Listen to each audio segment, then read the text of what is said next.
మన పార్టీ అధ్యక్షులు ఆంధ్రప్రదేశ్ రాష్ట్ర ఉప ముఖ్యమంత్రి పవన్ కళ్యాణ్ గారికి ఈరోజు ఒక చక్కటి కార్యక్రమం, గెలిచిన అభ్యర్థులందరూ కూడా సత్కారం చేయాలనే ఆలోచనతో ప్రెసిడెంట్ గారు మన అందరినీ కూడా ఇక్కడ ఆహ్వానించారు. సో గౌరవ మంత్రివర్యులకు, అదేవిధంగా పార్లమెంట్ సభ్యులకు, శాసనసభ సభ్యులకు, శాసన మండలి సభ్యులకు, ఇక్కడ విచ్చేసిన జనసేన పార్టీ జిల్లా అధ్యక్షులు, ప్రధాన కార్యదర్శులు, వివిధ విభాగాల అధ్యక్షులు, వీర మహిళ రీజనల్ కోఆర్డినేటర్స్, గెలిచిన కార్పొరేటర్లు, మన జనసేన పార్టీ కార్యవర్గ సభ్యులు అందరూ కూడా మన ప్రెసిడెంట్ గారి తరఫున, పార్టీ తరఫున మిమ్మల్ని మనస్ఫూర్తిగా ఈ సందర్భంగా మిమ్మల్ని ఆహ్వానిస్తున్నాం. సుదీర్ఘమైన ప్రయాణం 2014 నుంచి రాష్ట్రంలో ఆ రోజు నెలకొన్న పరిస్థితిని ఆధారం చేసుకుని పవన్ కళ్యాణ్ గారు తీసుకున్న నిర్ణయాన్ని చాలామంది ఆ రోజు ఆశ్చర్యపోయారు. ఆ ప్రస్థానంలో భాగంగా ఎంత కష్టమైనా, ఎన్నో అవమానాలకు గురైనా ఆయనకి తోడుగా జెండా పట్టుకొని నిలబడిన జన సైనికుడికి, వీర మహిళకి ముందుగా మనందరం కూడా అంకిత భావంతో మనస్ఫూర్తిగా వాళ్ళని అభినందించాలి. అనేక సందర్భాల్లో రాష్ట్ర వ్యాప్తంగా సమస్యలపైన నిజాయితీగా పోరాటం చేద్దాం, ప్రశ్నించే మనస్తత్వం ప్రతి ఒక్కరిలో తీసుకురావాలి అని ఆయన పడిన తపన చాలా రోజులు పట్టింది మన సమాజానికి అర్థం చేసుకోవడానికి. ఒక ఫిలాసఫీ, ఒక ఐడియాలజీ, ఒక నమ్మకం, అంతిమంగా బెనిఫిషరీ ఎవరు అన్నప్పుడు అది మన రాష్ట్ర ప్రజలకి మంచి జరగాలి, తెలుగు ప్రజలకి మంచి జరగాలని ఏకైక ఆలోచనతోటి పవన్ కళ్యాణ్ గారు ఇన్ని రోజులు కష్టపడి మనందరికీ అటువంటి నాయకత్వం ఇప్పించి తీసుకొచ్చారు. ఒకసారి మీరు తిరిగి చూస్తే ఈ రోజున మనం ఎన్నుకోబడ్డ ప్రజాప్రతినిధులుగా మనందరం ఇక్కడ కూర్చోగలిగాం. మీరందరూ కూడా ఎంతో సహకరించారు.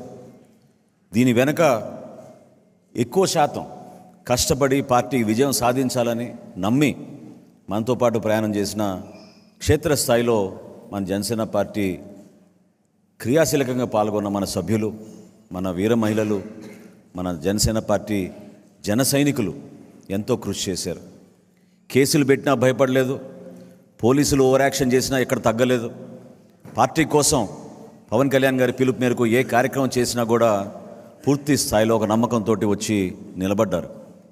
ఏ విధంగా మనం కార్యక్రమాలు చేసామో మీ అందరికీ తెలుసు. రాష్ట్ర వ్యాప్తంగా దుర్మార్గమైన ప్రభుత్వం కావాలని ఆయన ఎక్కడ ప్రయాణం చేస్తున్నా కూడా అడ్డంకులు సృష్టించి, ఒక బాధ్యత లేకుండా ప్రతిపక్ష పార్టీలో నాయకులు తిరుగుతున్నప్పుడు ప్రభుత్వాన్ని ప్రశ్నించకూడదనే మనస్తత్వంతో ఎంత ఇబ్బంది పెట్టారో మీ అందరికీ తెలుసు. చివరికి సోషల్ మీడియాలో చిన్న చిన్న పోస్టులు పెట్టినా కూడా ఎంతోమంది మన జన సైనికులను ఇబ్బంది పెట్టారు. విశాఖపట్నంలో జరిగిన సంఘటన మీ అందరికీ గుర్తుండాలి. ఏ విధంగా ఆ రోజున మన పార్టీ అధ్యక్షులు జనవాణి అనే కార్యక్రమం కోసం ఆయన వచ్చినప్పుడు కేవలం ఆ కార్యక్రమం జరగకూడదని, ప్రజల దగ్గర నుంచి ఆయన అర్జీలు స్వీకరించకూడదని, వీళ్ళు చేసిన భూదందాన్ని ఎక్స్పోజ్ చేస్తారనే భావనతోటి కావాలని యంత్రాంగం మొత్తం దించి ఆ రోజు కార్యక్రమం జరగకుండా 3 రోజులు ఆ రోజు హోటల్లో నిర్బంధించారు. వీటినన్నింటినీ మనం ఎందుకు గుర్తుపెట్టుకోవాలంటే, ఈరోజు మనకి ఆయన సత్కారం చేస్తున్నారన్నంత మాత్రాన అది ఒక బాధ్యతతోటి చేస్తున్న సత్కారం. మనందరినీ గుర్తు చేస్తున్నారు ఆయన. ఏ విధంగా మన జన సైనికులు కష్టపడ్డారు, ఏ విధంగా మన వీర మహిళలు కష్టపడ్డారు, దేనికోసం ఇంత ప్రయాణం మనం చేశాం. ఆ ప్రయాణాన్ని నిలబెట్టుకోవాల్సిన బాధ్యత ఎన్నుకోబడ్డ మన ప్రజాప్రతినిధులందరికీ కూడా ఉంటుంది. ఈరోజు ఒక శాసనసభ్యుడిగా, ఒక పార్లమెంట్ సభ్యుడిగా చాలా గర్వంగా మనకి ఈరోజు మండలిలో కూడా మనకు ఒక సభ్యుడు ఈ రోజున హరిప్రసాద్ గారు ఎన్నుకోవడం మనందరం కూడా చాలా గొప్పగా మనం భావించాలి. ఎందుకంటే ఇదే కేంద్ర కార్యాలయంలో మనం మన కార్యక్రమాలు ప్రారంభించినప్పుడు ఏ విధంగా మనం అంచెలంచెలుగా వెదుగుతూ వివిధ విభాగాలను ఏర్పాటు చేసుకుని వివిధ జిల్లాల్లోనూ నియోజకవర్గాల్లోనూ ఒక స్ట్రక్చర్ ఏర్పాటు చేసుకోవడం కోసం మనందరం కూడా ఆయన డైరెక్షన్స్ తీసుకుని కష్టపడి ముందుకెళ్ళి తీసుకెళ్ళాము, మీ అందరికీ తెలుసు. కానీ ఆ బాధ్యత ఏంటి ఈ రోజున అంటే 2 విధాలుగా ఉంటుంది. రాష్ట్ర ప్రజలకి మనకు ఒక ప్రధానమైన బాధ్యత. ఈరోజు మన కూటమి ప్రభుత్వంలో ఉన్నాం, ఎంతో జాగ్రత్తగా వ్యవహరించాలి. ఎవరు కూడా అనవసరంగా టెంప్టేషన్స్కి లోను కాకుండా చాలా చిత్తశుద్ధితోటి ఎంత కష్టపడి ఈ కూటమి విజయం కోసం 100% స్ట్రైక్ రేట్ కోసం మన పార్టీ అధ్యక్షులు పనిచేశారో దాన్ని మీరు ప్రతి నిమిషం గుర్తుపెట్టుకోవాలి.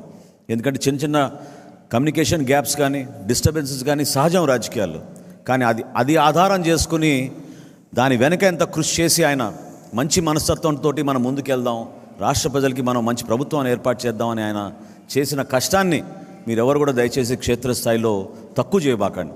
మీకు ఎక్కడ ఇబ్బంది ఉంటే మన పార్టీ విధానాల్ని మీరు అనుసరించుకుని మన ఆశయ సాధన కోసం అంతిమంగా మన రాష్ట్ర ప్రజలు బాగుపడాలి, ఏ కార్యక్రమం చేసినా జనసేన పార్టీ రాష్ట్ర ప్రజల కోసమే నిలబడుతుందనే భావన ప్రజల్లోకి తీసుకెళ్ళాలి.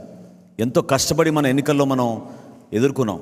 నిజంగా చెప్పాలంటే ఆ రోజు ప్రజలు మనకి నిండు మనసుతోటి, ఆయన పైన ఉన్న అభిమానంతో, నమ్మకంతో, పవన్ కళ్యాణ్ గారు జనసేన పార్టీ ఈ పొత్తులో ఉంటేనే మంచి ప్రభుత్వం ఏర్పడుతున్న భావనతోటి వాళ్ళు నిండు మనసుతోటి మనం ఆశీర్వదించారు. ఒక స్వాతంత్ర ఉద్యమంలాగా ఉండింది ఆ పోరాటం. ఎంతోమంది ప్రజలు వాలంటరీగా వచ్చి రూపాయి ఖర్చు కూడా లేకుండా మన కోసం పనిచేసిన వ్యక్తులు, మహానుభావులు ఎంతోమంది మనతో పాటు నడిచారు. మర్చిపోబాకండి. క్షేత్రస్థాయిలో మన పార్టీ బలోపేతం కోసం మనందరం కూడా అక్కడున్న మన నాయకత్వాన్ని మనం మర్చిపోకూడదు. ఈరోజు మనకు పదవులు వచ్చినాయి, ప్రతినిధులుగా మనం ఉన్నాం, కానీ అంతిమంగా మనం ఈరోజు ఇక్కడ రాగలిగామంటే మన పార్టీ అధ్యక్షులు పవన్ కళ్యాణ్ గారి వలన, మన పార్టీలో ఉన్న మన జన సైనికులు, వీర మహిళల వలన. దాన్ని మాత్రం ఎప్పుడు కూడా మనం గుర్తుపెట్టుకుని ఒక మంచి డిసిప్లిన్ తోటి పదే పదే మనం ఆలోచించుకుని మనం చేసే ఏ కార్యక్రమైనా సరే మన పార్టీకి మంచి పేరు రావాలి, క్షేత్రస్థాయిలో మన పార్టీ బలోపేతం కావాలి. కూటమి ప్రభుత్వం చేస్తున్న కార్యక్రమాల గురించి మీరు తెలుసుకుని ఆ కార్యక్రమాలు ప్రజలకి వివరించే విధంగా దయచేసి మీరు కొంచెం సమయం కేటాయించండి.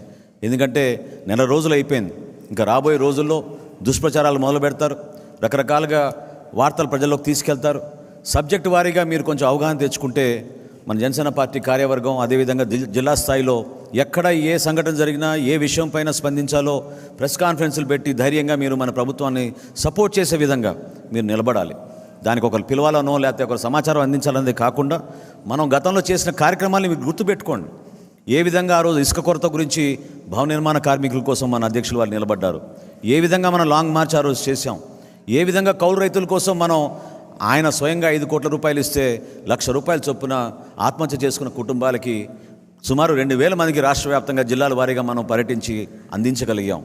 అదేవిధంగా రైతులకి మనం కనీస మద్దతు ధర, కరోనా అప్పుడు ఏ విధంగా మన జన సైనికులు నిలబడ్డారో, ఇతర దేశాల నుంచి మన ఎన్ఆర్ఐ జేఎస్పీ వాళ్ళు ఎంత కష్టపడి పార్టీని సపోర్ట్ చేశారో అవన్నీ కూడా మనం మర్చిపోకూడదు. చేసిన కార్యక్రమాన్ని అన్నింటినీ కూడా మీరు గుర్తుపెట్టుకోండి. రోడ్ల గురించి ఒక అద్భుతమైన సోషల్ మీడియా క్యాంపెయిన్ చేశాం. దాని ద్వారా ప్రజలకి రాష్ట్ర వ్యాప్తంగా అర్థమైంది, కేవలం వీళ్ళు సంక్షేమం అని చెప్పి ఎంత దోపిడీ చేసి మనకు నష్టం కలిగించారో, రాష్ట్రం ఎంత వెనకబడిపోయిందో ప్రజలందరూ కూడా అర్థం చేసుకోగలిగారు. మనం నిజాయితీగా పనిచేయాలి, అది ప్రధానమైన బాధ్యత. ఎక్కడ కూడా మనం టెంప్ట్ కాకుండా క్షేత్రస్థాయిలో జరుగుతున్న అనేక ప్రభుత్వ కార్యక్రమాలు, సంక్షేమ కార్యక్రమాల్లో మీరందరూ కూడా పాల్గొనాలి, మనస్ఫూర్తిగా పాల్గొనండి. ఈ ప్రభుత్వం మనది, మనకు కూడా అదేవిధంగా బాధ్యత ఉంటుంది. ప్రభుత్వాన్ని నిలబెట్టుకోవాలి. చంద్రబాబు నాయుడు గారి నాయకత్వాన్ని, ఆయన ముఖ్యమంత్రిగా చేస్తున్న కార్యక్రమాల్ని, ఉప ముఖ్యమంత్రిగా పవన్ కళ్యాణ్ గారు ఇస్తున్న సపోర్ట్ని మీరు ఎప్పటికప్పుడు సమీక్షించుకుని సబ్జెక్టుల వారీగా మీరు ప్రిపేర్ అయ్యి ప్రజల్లోకి తీసుకెళ్లాల్సిన బాధ్యత ఉంది. ఈ సందర్భంగా మన ప్రెసిడెంట్ గారు క్రియాశీలక సభ్యత్వం గురించి ఒక మంచి నిర్ణయం తీసుకున్నారు.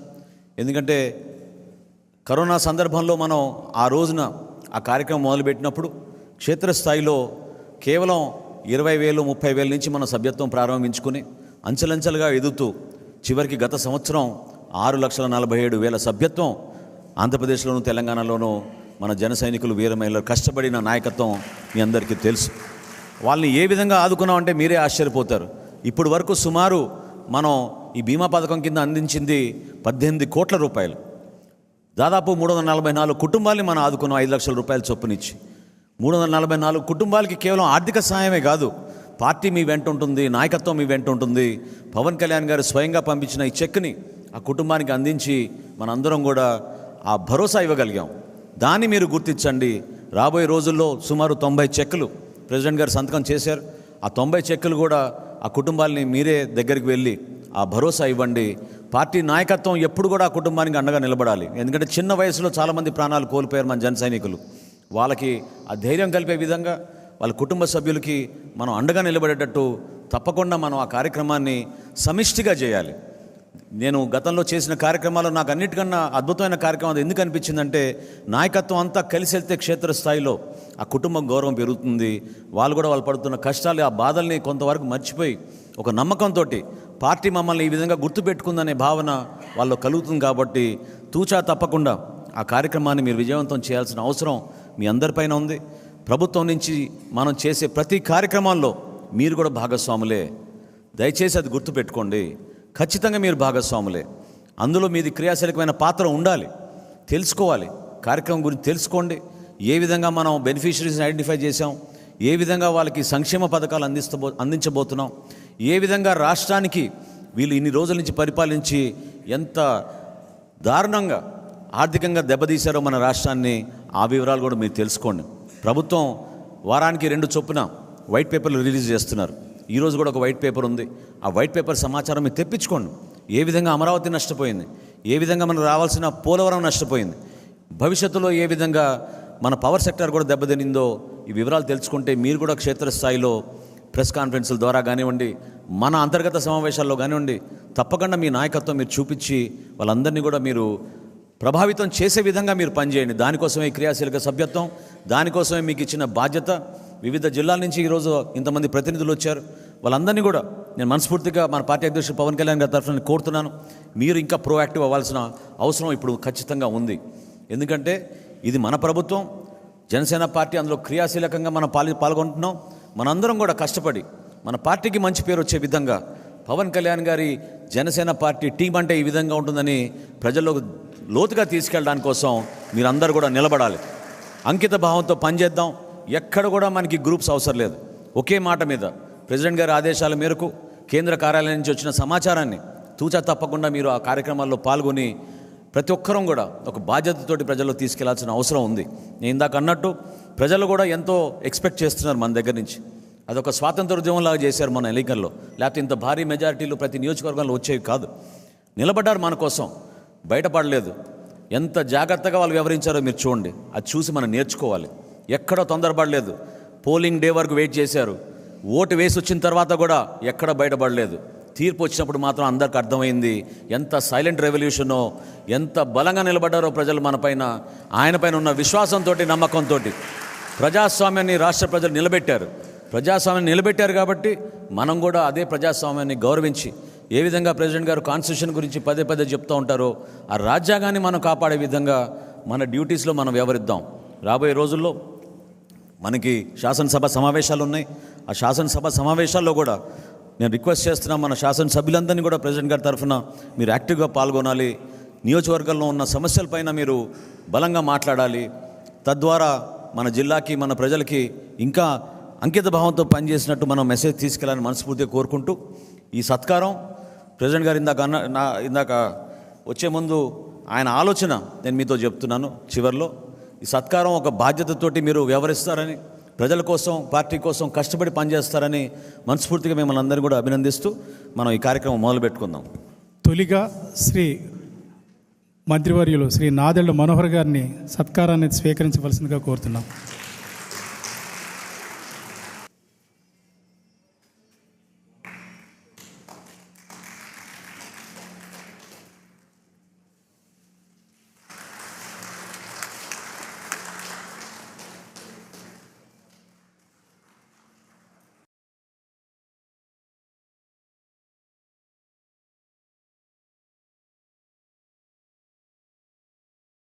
గౌరవ మంత్రివర్యులు కందుల దుర్గేష్ గారు.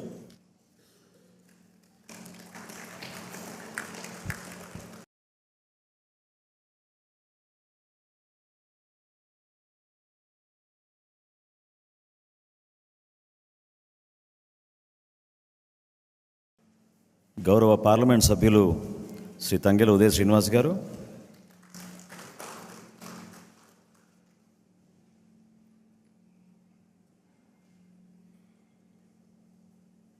గౌరవ పార్లమెంట్ సభ్యులు శ్రీ బాలశౌరి గారు,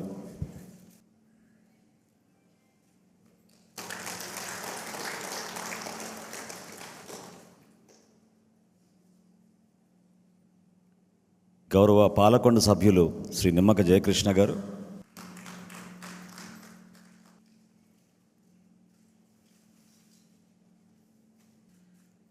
గౌరవ నెల్లిమర్ల శాసనసభ్యురాలు శ్రీమతి లోకం నాగమాధవి గారు,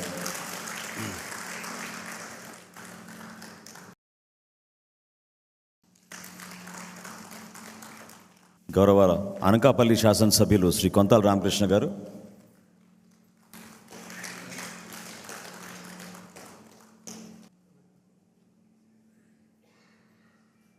గౌరవ పెందుర్తి శాసనసభ్యులు శ్రీ పంచకర్ల రమేష్ గారు,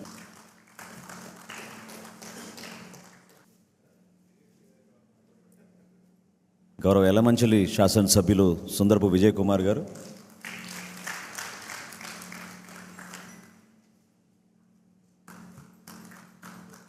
గౌరవ విశాఖపట్నం శాసనసభ్యులు శ్రీ వంశీకృష్ణ యాదవ్ గారు,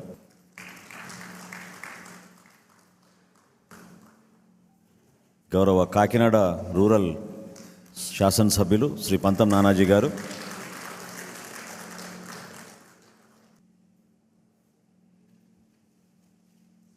గౌరవ రాజానగరం శాసనసభ్యులు శ్రీ బత్తుల బలరామకృష్ణ గారు,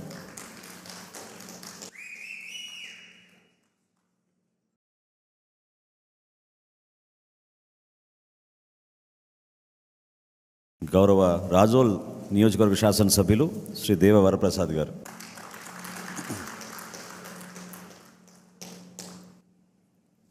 గౌరవ పి గన్నవరం శాసనసభ్యులు గిడ్డి సత్యనారాయణ గారు,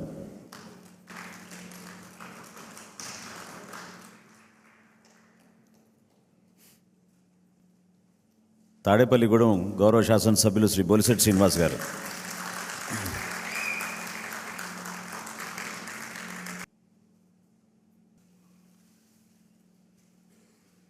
భీమవరం గౌరవ శాసనసభ్యులు శ్రీ పుల్పర్తి ఆంజనేయులు గారు,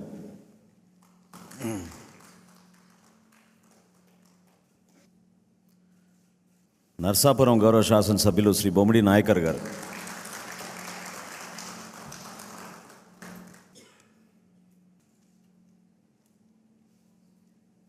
ఉంగుటూరు గౌరవ శాసనసభ్యులు శ్రీ ధర్మరాజు గారు,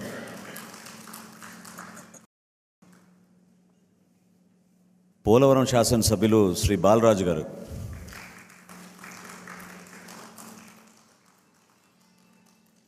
అవనిగడ్డ గౌరవ శాసనసభ్యులు శ్రీ మండలి బుద్ధప్రసాద్ గారు,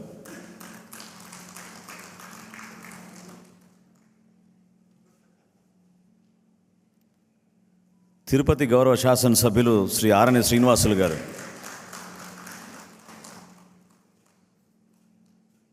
రైల్వే కోడూరు గౌరవ శాసనసభ్యులు శ్రీ ఆరవ శ్రీధర్ గారు,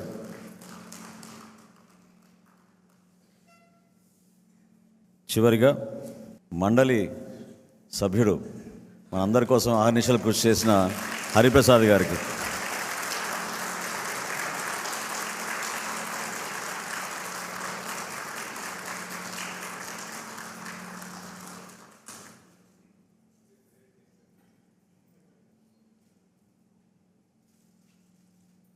మనం అందరం ఇక్కడ ఉన్నామంటే అది కేవలం మన పార్టీ అధ్యక్షులు పవన్ కళ్యాణ్ గారి వలన.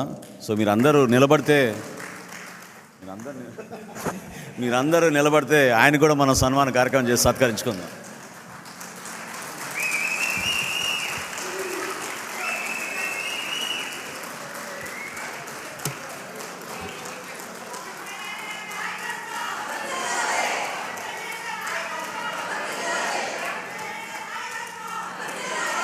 ఇప్పుడు మన పార్టీ అధ్యక్షులు పెద్దలు శ్రీ పవన్ కళ్యాణ్ గారిని మాట్లాడమని కోరుతున్నాను. జనసేన కేంద్ర కార్యాలయానికి విచ్చేసిన ముఖ్య జనసేన పార్టీ పెద్దలకి, ముఖ్య నాయకులకి, 100% స్ట్రైకింగ్ రేట్ తోటి పోటీ చేసిన అన్ని నియోజకవర్గాల్లోనూ మనం గెలిచి జనసేన సత్తా చాటిన మన ఎమ్మెల్యేలకి, ఈ ప్రోగ్రాంని ప్రసార మాధ్యమాల ద్వారా వీక్షిస్తున్న పెద్దలకి, అన్నదమ్ములకి, ప్రజలకి,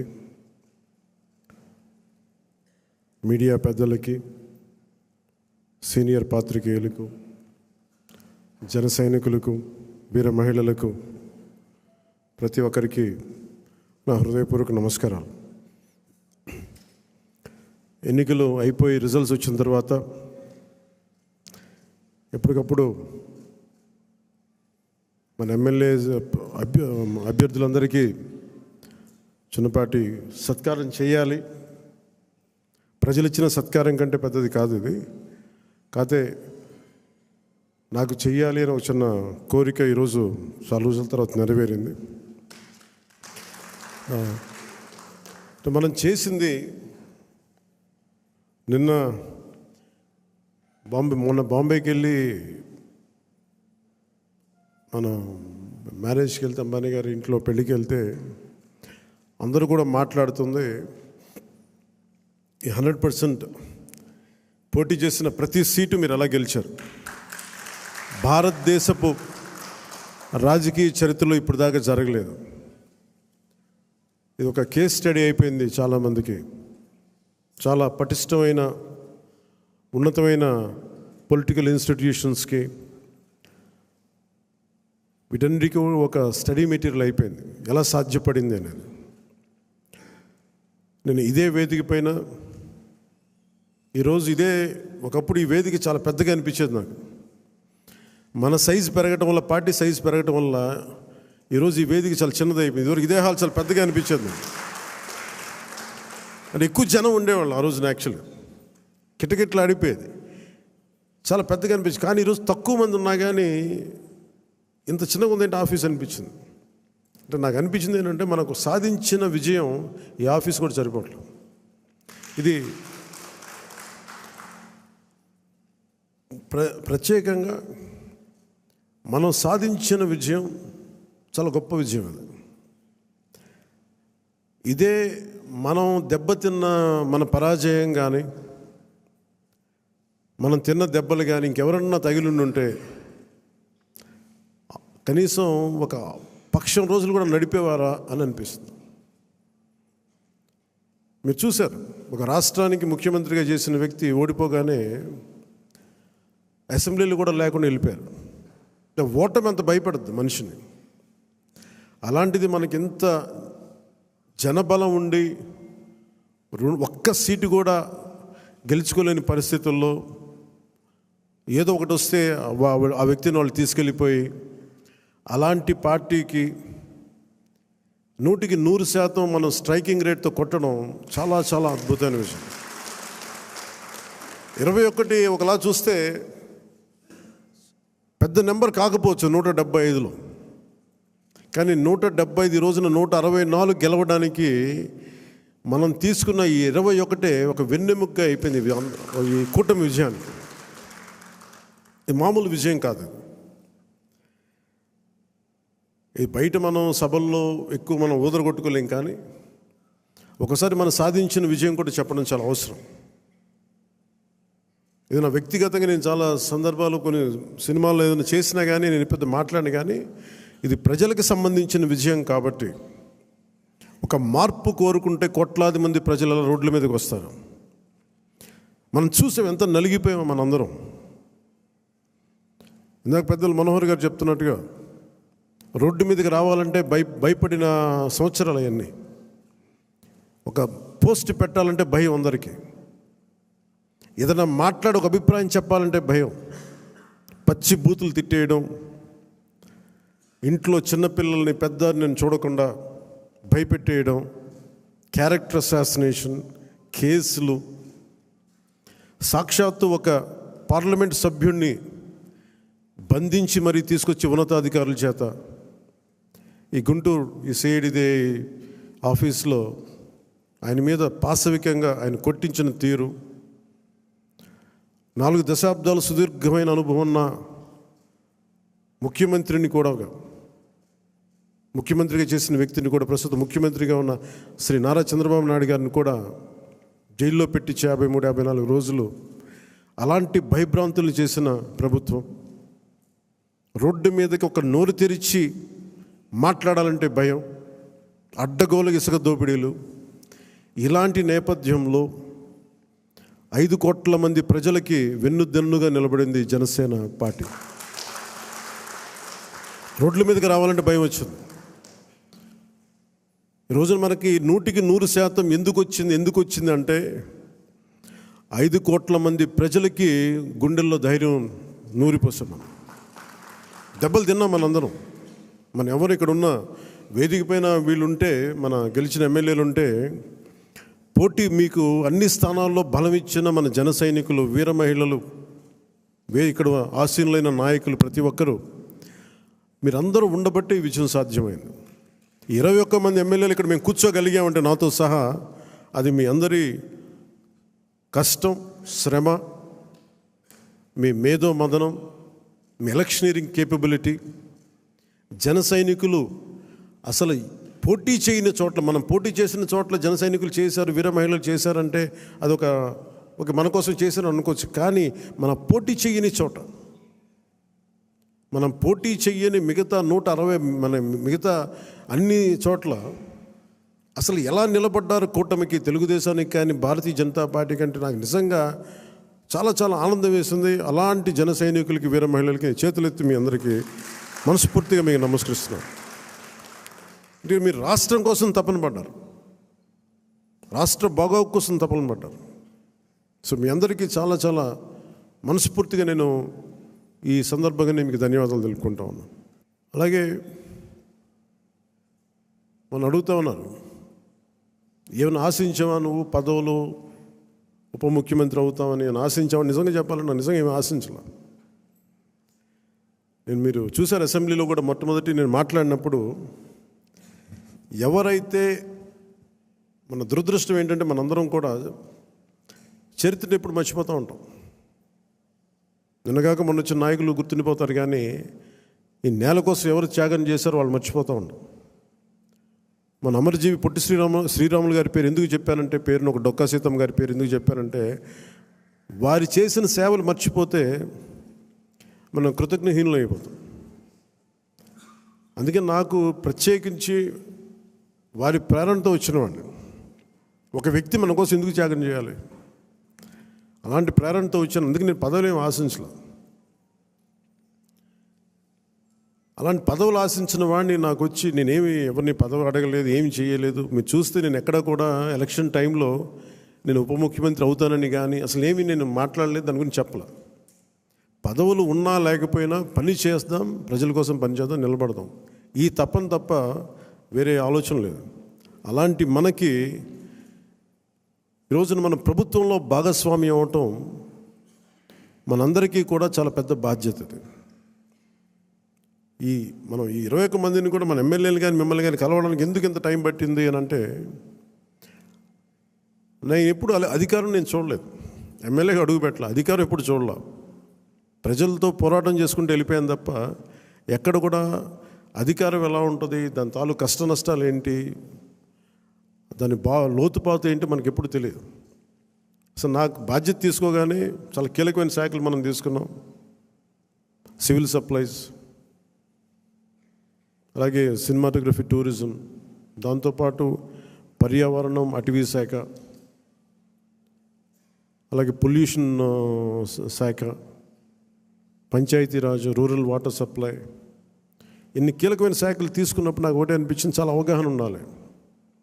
ప్రత్యేకించి శాఖలు కూడా నేను అందరూ అనుకోవచ్చు ఎందుకు పెట్టుకున్నాను నేను ఈ శాఖలన్నీ అంటే, ఇది నా మీద చాలా బాధ్యత ఉంది. పదే మాట్లాడాను నేను. కొంత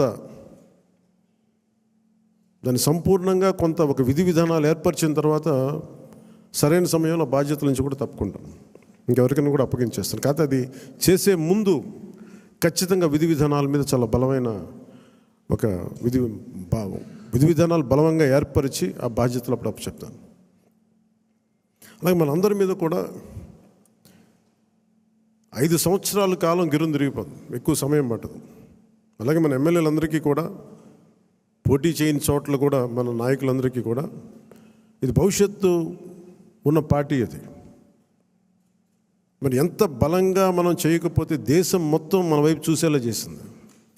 దేశం మొత్తం ఈ రోజున ఎవరన్నా సరే దేశం మొత్తం మీద ఢిల్లీలో ఎక్కడికి వెళ్ళినా నన్ను పదే పిలిచి గౌరవిస్తున్నారంటే అది మీ అందరూ చేసిన కష్ట ఫలితం. అది నేను ఒక్కడిని చేశానని కానీ, నేను ముందు నడిపించానేమో కానీ, నాతో పాటు నడవడానికి మీరందరూ ఉండి 21 మంది మనకి సభ్యుల్ని, 2 పార్లమెంట్ సభ్యుల్ని గెలిపించుకొని తీసుకెళ్ళటం ఆషామాషే విషయం కాదు. మన ఉదయ్ గారు కానీ బాలశౌరి గారు కానీ మనం అడుగుతున్నారు నెక్స్ట్ పార్లమెంట్ సెషన్స్ ఉన్నాయి, ఏం మాట్లాడాలి అంటే ఉదయ్ గారు కూడా చెప్పారు, మీరు ముందు అవగాహన చేసుకోండి, ఎలా మాట్లాడాలి, ఏం మాట్లాడాలి, ఈ సెషన్ అంతా అవగాహన చేసుకోండి. ఏదైనా కీలకమైన పరిస్థితులు అంశాలు ఉంటే సీనియర్ పార్లమెంటరీయన్ బాలశౌరి గారు ఉన్నారు, ఆయన ముందుకు తీసుకెళ్తారు. ప్రధానమంత్రి గారితో కూడా చెప్పేటప్పుడు ఏం మాట్లాడాలని అడిగితే ఉదయ్ గారికి బాలశౌరి గారికి ఒకటే చెప్పాను, 140 కోట్ల మంది బరువు మోసే ప్రధానమంత్రి గారికి మనం సహాయపడాలి కానీ ఆయనకి బరువు పెంచకూడదు. ఇది ఒక్కటే చెప్పండి, నా మాటగా చెప్పండి ఆయనకి. మేము మీకు బరువు తగ్గించే వాళ్ళమే కానీ బరువు పెంచేవాళ్ళం కాదు. అందరూ అడుగుతూ ఉన్నారు, ఎందుకు వెళ్ళి మీరు ప్రధానమంత్రి గారిని కలవరు, వెంటనే కలవచ్చు కదా అంటే నాకు తెలుసు ఆయనకి ఆయన గుండెల్లో స్థానం ఉన్న తర్వాత ఆయన పక్కన నిలబడాలండి. అది అవసరమైన మేరకు సరైన పరిస్థితులు వచ్చినప్పుడు ముందుకు తీసుకెళ్తాం, కలుస్తాం. అందుకే దశాబ్దం పాటు ఆయన కలవకపోయినా నేను ఎప్పుడు కూడా బాధ్యతలు మోసే ప్రతి ఒక్కరికి కూడా నేను అండగా ఉండాలని కోరుకునేవాడిని. బరువు పెట్టకూడదు వాళ్ళకి అని కనీసం కూర్చోబెట్టి ఒక ఫోన్ కాల్ కూడా చేయను. ఎందుకంటే మీకు అవసరమైతే ఒకటే చెప్తాను, మీకు అవసరమైతే నేను ఎప్పుడు ఉంటాను ఒక్క మాట చెప్పండి నాకు, నేను మీకు అండగా ఉంటానని చెప్తాను. నాకు అట్లా జన సైనికులు వీర మహిళలు బలంగా నిలబడిపోయారు. నాకు ఏం ఆశించలేదు, ఎవరు కూడా చిన్న పదవి ఆశించలా, ఏం ఆశించలా.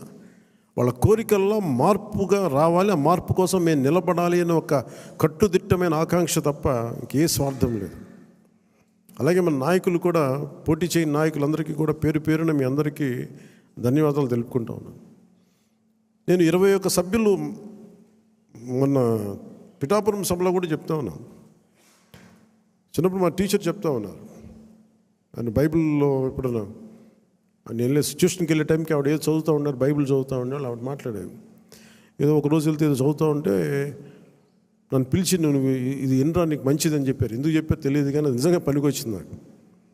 తను తగ్గించుకున్నవాడు హెచ్చింపబడును, నీకు మంచిది అవుతురా నీకు. ఆ మాట ఏంటి నేను ఎప్పుడు అనుకునేవాడిని, అంటే మనం ఎంత సాధించినా తగ్గి ఉండడం చాలా అవసరం. అంటే ఏమీ లేని ఇస్తరాకి ఎగిరి పడుతూ ఉంటుంది, ఎగిరెగిరి పడుతుంది. అన్నీ ఉన్న ఇస్తరాకి చాలా నిండుగా ఉంటుంది. అలాగే ఎన్ని స్థానాలు అని కంటే కూడా ఎంత బలంగా చేసామనే దాని మీద అందరూ అన్నారు. ఆ రోజున తాడేపల్లిగూడెం సభ మన బొలిశెట్టి గారు రోజుగా ఉన్నప్పుడు అందరూ కూడా తాడేపల్లిగూడెం సభ చేద్దాం, మనం 24 స్థానాలకి పోటీ చేస్తాం అని చెప్పిన తర్వాత మొట్టమొదటి సభ కూటమికి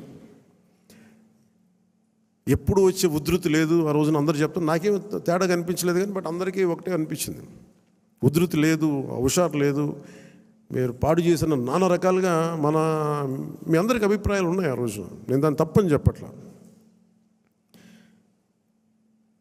ఆ రోజు మనం ఊహించామా 24 అంటే కూడా 24 మళ్ళీ తగ్గి 21 అయిపోయింది. ఇన్ని తగ్గి కూడా మనం దేనికోసం నిలబడ్డామంటే మనకు బలంగా, నేను చెప్తున్నాను, ఆన్ యావరేజ్ జనసేన ఓటింగ్ బలం లేని చోట అన్ని ఒక యావరేజ్ తీసుకుంటే, సరాసరి తీసుకుంటే 170 నియోజకవర్గాల మీద మనకు ఖచ్చితంగా ఒక 20% ఓటింగ్ పెరిగింది. 7% నుంచి 20% ఓటింగ్ పెరిగింది. కానీ మనం తక్కువ చేయటం వల్ల మనం పదే పదే మన అందరికీ మనం ఎందుకు తక్కువ చేసి ఎందుకు కూటమి రావాలని పదే పదే చెప్పడం వల్ల మీరు సభాపతి కూడా చెప్తా ఉన్నారు, మీరు చూశారు, అయ్యనపాత్రుడు గారు చెప్తా ఉంటే ఎన్టీ రామారావు గారు పార్టీ పెట్టినప్పుడు ఇంత మెజారిటీలు రాలేదు, అప్పుడు కూడా మాకు 3,000 4,000 వచ్చినాయి. కానీ ఈ రోజున చూస్తే ఒక్కొక్కరికి 30,000 40 70 90 అసలు ఊహించని మెజారిటీ. ఒక ఎంపీకి వస్తే ఇలాంటి మెజారిటీస్, అలాంటి మెజారిటీలతోటి కొట్టారంటే ఇది జనసేన తాలూకు బలం ఎంత మీకు బలంగా ఓట్ టర్న్ అయిందో మనందరికీ తెలుస్తూ ఉంటుంది. ఇది మనం నిజంగా చాలా ఆనందపడాల్సింది, మనం గర్వించాలి. అట్ ది సేమ్ టైం చాలా బాధ్యతగా కూడా దీన్ని ముందుకు తీసుకెళ్ళాలి. అలాగే ఇంకో నాకు మన నాయకులందరికీ కూడా నా విన్నపం, ఎవరిని కూడా వైసీపీ నాయకుల్ని కానీ ప్రత్యర్థి పార్టీకి సంబంధించిన ఎవరు కానీ వాళ్ళు మన శత్రువులు కాదు. వాళ్ళు ఇంక్లూడింగ్ వైసీపీ కూడా మనకు శత్రువులు కాదు, మన ప్రత్యర్థులే. రాజకీయ పార్టీ వాళ్ళు మన శత్రువులుగా పరిగణించవచ్చేమో నాకు తెలియదు, అలాగే చేశారు వాళ్ళు. కానీ మనం వాళ్ళని శత్రువులుగా పరిగణించట్లేదు. ఈ మెసేజ్ మీరు దయచేసి లోతుగా మీరు అర్థం చేసుకోవాలి. వాళ్ళని పీడించడం కానీ వాళ్ళు చేసిన తప్పులు మనం చేయకూడదు. అలా అని చెప్పి మనం ఏం చేతులు కట్టుకుని ఏం లేవు. వాళ్ళు చేసిన తప్పులుంటే చట్టం ప్రకారం మన పివి నరసింహారావు గారు ఉటంకించినట్టుగా మన పిఠాపురం సభలో కూడా చెప్పాను. చట్టం ఏ పనులు చేయాలో ఆ పనులు చేసుకెళ్ళిపోతూ ఉంటుంది. కానీ కక్ష సాధింపుగా కూర్చోబెట్టి వాళ్ళని వేధించడం కానీ, సామాజిక మాధ్యమాల్లో నిందించడం కానీ, అలాగే ఎవరిని కూడా వ్యక్తిగత దూషణకి దూరంగా ఉండమని నేను అందరినీ కోరుకుంటా ఉన్నాను. నిజంగా యుద్ధం వస్తే మటుకు, గొడవే వస్తే మటుకు అది వెనకాడం, అది మీ అందరికీ తెలుసు. భావంలో ఉన్న తీవ్రత మనకు భాషలో చూపించక్కర్లా. చాలా మర్యాదగా మాట్లాడదాం, అన్నీ చేద్దాం. కానీ మీరు అందుకు ఇందాక మనోహర్ గారు చెప్తున్నప్పుడు కూడా సబ్జెక్ట్ అవగాహన ఉన్నప్పుడు, దానికి లాజిక్ అండ్ రేషనాలిటీ, దానికి రెటారిక్ యాడ్ అయినప్పుడు దాని తిరుగులేని ఆయుధం. దానికోసం తీవ్ర పదజాలం కానీ, పరుష పదాలు కానీ మనం వాడాల్సిన అవసరం లేదు. అలాంటి భవిష్యత్తులో అలాంటి సమస్యలే వస్తే ఎప్పుడు మనకి పోరాటానికి సిద్ధంగా ఉన్న పార్టీ అది. పదవులను కూడా పక్కన పెట్టి ముందుకెళ్తాం, అలాంటి బలంగా నిలబడగలం. ఈ ప్రజాస్వామ్యాన్ని ఇప్పుడు ఈరోజు నేను రివ్యూస్ చేస్తూ ఉంటే ప్రతి చోట ఎంత అడ్డగోలుగా డబ్బులు ఖర్చు పెట్టేశారో, దోచేశారంటే, పంచాయతీరాజ్ లెక్కలు చూస్తూ ఉంటే గుండె చెరువైపోతాం. 200 కోట్లు కనీసం పే చేయలేని పరిస్థితుల్లో ఒక 40 కోట్లు పే చేస్తే చాలా పెద్ద ప్రాజెక్టులు అయిపోతాయి. ఒకవైపు ఏమో రిషికొండ లాంటి ప్యాలెస్కేమో 600 కోట్లు ఖర్చు పెడతారు. అది వాళ్ళ కోసం కట్టుకున్నారా, గెస్ట్ హౌస్లకి, అది వాళ్ళ కథ అది. కానీ ఎప్పుడు ఏది ఖర్చు పెట్టాలి, ఎంత ఖర్చు పెట్టాలి అనే విఘ్నత లేదో వీళ్ళందరికీ అనిపించింది. నన్ను క్యాంప్ ఆఫీస్కి తీసుకెళ్ళి మీరు బడ్జెట్ ఇచ్చి మీరు ఎంతైనా ఖర్చు పెట్టుకోండి, మీ క్యాంప్ ఆఫీస్ రెడీ చేసుకోండి అంటే నేను రూపాయి ఖర్చు పెట్టడం నాకు ఇష్టం లేదు అదనంగా ప్రభుత్వ ఖజానాకి. అది ప్రజల సొమ్ముని మనకి అకారణంగా దాన్ని ఖర్చు పెట్టేయడం కానీ, దాన్ని దుర్వినియోగం చేయడం నాకు నచ్చక. అసలు ఏం వద్దు, ఉన్న ఫర్నిచర్ అలాగే ఉంచి ఏం చేయొద్దు. దాన్ని అవసరమైతే నేను చెప్తానులేండి, నేను చెప్తాను. మోస్ట్ ఆఫ్ ద టైం వెళ్ళి నా ఫర్నిచర్ పట్టుకెళ్ళాను. ఉన్న ఫర్నిచర్ సరిపోతే పర్లేదు. రోడ్ల మీద కూర్చొని వచ్చాం, మనం వీధుల్లో కూర్చొని పోరాటాలు చేసాం. కూర్చొని చిన్నపాటి కుర్చీ ఉంటే చాలు, మళ్ళీ దానికి ఇంత సౌకర్యాలు అవసరం లేదు మాకని చెప్పాను. అలాగే ఇది మనందరం కూడా చాలా బాధ్యతగా తీసుకోవాలి. అలాగే మన ఎమ్మెల్యేలకు కానీ, మన పోటీ చేయని నియోజకవర్గాల్లో ఉన్న నాయకులందరికీ కానీ పార్టీని పటిష్టం చేయడానికి మీరందరూ మీ నియోజకవర్గాల్లో అందుబాటులో ఉండండి. జనవాణి కార్యక్రమాన్ని మీరు నిర్వహించండి. అలాగే కేంద్ర కార్యాలయానికి కూడా నేను ఒకటే మన అందరికీ హరిప్రసాద్ గారి ద్వారా విన్నవించాను. ప్రతి ఒక్కరు కూడా కేంద్ర కార్యాలయంలో ఒకరోజు మీరు ఉండాలి. అది మీకు తెలియజేస్తాం. ఉంటే ఏమవుతుందని మీరు వచ్చి ఒకళ్ళు ఉన్నప్పుడు ప్రజలకి మనం మరింత చేరువవుతాం, వాళ్ళ కష్ట నష్టాలు తెలుసుకుంటాం. ప్రతి నాయకులకి చంద్రబాబు గారు కానీ మేము కానీ మేము అనుకుంది ఏంటంటే ఎక్కడా కూడా అధికారాన్ని దుర్వినియోగం చేయకండి. మనం గెలిచాం కదా అని చెప్పేసి అధికారుల్ని ఇబ్బంది పెట్టే పదజాలంగానే అవన్నీ వాడకండి. కరెక్షన్ చేయాలంటే ఈ పదాలు వాడకుండా కూడా కరెక్ట్ చేయొచ్చు. అలాగే ఇంకొకటి కీలకమైంది ఏంటంటే మన ఇంట్లో కుటుంబ సభ్యుల్ని దయచేసి ఇలాంటి కార్యక్రమాల్లో దయచేసి మీరు ముఖ్యంగా ప్రభుత్వానికి సంబంధించిన కార్యకలాపాలు దయచేసి మీ రివ్యూ మీటింగ్స్లో వాళ్ళని ముందుకు తీసుకెళ్ళకండి. ఎందుకంటే మనం వారసత్వపు రాజకీయాలు అనేది మన వ్యతిరేకం కాదు, కానీ జనం మీద రుద్దేయకూడదు. సహజంగా ఇంట్లో ఒక్కొక్కరికి కెపాసిటీ బిల్డింగ్, లీడర్షిప్ బిల్డింగ్ కూడా సహజంగా ఎదగనివ్వండి. ఆ అట్మాస్ఫియర్ ఉండాలి అని కోరుకుంటాం, ఇవ్వాలి. కానీ బలవంతంగా ప్రజల మీద రుద్దకండి. అలాగే రౌడీజం చాలామంది మనకి ఈ సందర్భంగా నాకు మన నాయకులందరూ కూడా తెలియజేస్తాను, ముఖ్యంగా కొద్దిమందికి అది మీకు అర్థమవుతుంటుంది నేను ఎవరి గురించి మాట్లాడతాను. రౌడీజం దయచేసి మీరు నమ్మకండి. ముఖ్యంగా మన నాయకులు కొద్దిమంది చెప్తున్నాను, దయచేసి రౌడీజాన్ని నమ్మకండి.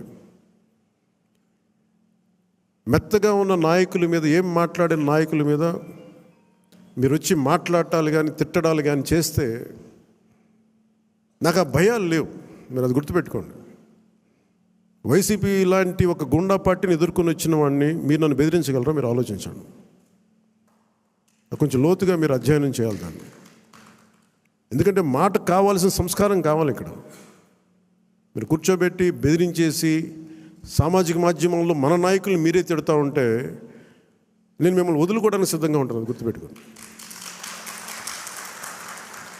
అది మీరు నాకు ఎంత లాయలిస్టులు వ్యక్తిగతంగా అయినప్పటికీ కూడా, మీరు నా కమిటెడ్ లాయలిస్టులు అయినప్పటికీ కూడా, ప్రజాస్వామ్యానికి విఘాతం కలిగించిన, రౌడిజం చేసిన నేను వదులుకోవడానికి సిద్ధంగా ఉంటాను. దయచేసి దీన్ని మీరు మంచి మనసుతో అర్థం చేసుకోండి. అది నేను మాట్లాడినప్పుడు ఎందుకు చాలా తీవ్రంగా ఉంటుంది, చాలా గట్టిగా మాట్లాడతాను. దయచేసి దీన్ని మీరు లోతుగా తీసుకొని, ముఖ్యంగా మహిళా నాయకురాలను ఎవరన్నా సరే సామాజిక మాధ్యమాల్లో కించపరిచిన ఒక మాట అన్నా, అజయ్ గారికి కూడా చెప్తా ఉన్నాను ఈ సందర్భంగా, చాలా ఫర్మ్ యాక్షన్ తీసుకోండి సార్. నేను ఈరోజు అందరి ముందు చెప్తున్నాను, you have all the right. చాలా ఫర్మ్గా చెప్పండి. మన అందరినీ మనం సంస్కరించాలి అనుకున్నప్పుడు మనమే సంస్కారహీనంగా మాట్లాడితే ఎట్లా? అలాంటి వ్యక్తులని మీరు చాలా బలంగా మీ నిర్ణయం తీసుకోండి. మీ నిర్ణయం వెనక నేను ఉంటాను. అవకాశం ఇవ్వండి మారటానికి. తప్పదు అనుకున్నప్పుడు మీరు పార్టీలో నుంచి కూడా మీరు వెళ్ళిపోవాల్సి వస్తే వెళ్ళిపోనివ్వండి, ఇబ్బంది పడద్దు. ఎందుకంటే ఇది మనం చాలా కమిటెడ్గా ఇచ్చిన విజయం ప్రజలు. ఇది ఎప్పుడు ఓట్లు వేయని వాళ్ళు, ఎప్పుడు ఓట్లు వేయని వాళ్ళు, ఎక్కడో అమెరికాలోను దుబాయ్లోను వలస జీవితాలు, వలస కార్మికులుగా జీవితాలు వెళ్ళిపోయి ఒక 40,000 ఎప్పుడో వస్తే చాలా ఇంటికి పంపించుకునే వాళ్ళు కూడా 50, 60, 1.5 లక్ష రూపాయలు ఖర్చు పెట్టుకొని, వాళ్ళు పెద్ద డాక్టర్లు కాదు, ఐటీ ఉద్యోగాలు కాదు, చిన్న చిన్న సూపర్వైజర్లు, రవాణాలో పనిచేసే కార్మికులు, డ్రైవర్లు, వాళ్ళు వచ్చి 40, 70,000 ఖర్చు పెట్టి మరి ఓట్లేసి వెళ్ళారు ఇక్కడికి. దయచేసి ఇవి చాలా బలంగా మీరు గుర్తించాలి. నేను లేకపోతే పార్టీ ఏమవుద్ది అని చాలామందికి ఉంటుంది. దయచేసి అలా అనుకోకండి. ఏమవుద్ది, పార్టీ నడుస్తుంది అనేది ఎలా ఉంటుందండి? ఇప్పుడు జనసేన లేకపోతే భారతదేశ రాజకీయ చరిత్ర ఆగిపోద్దా?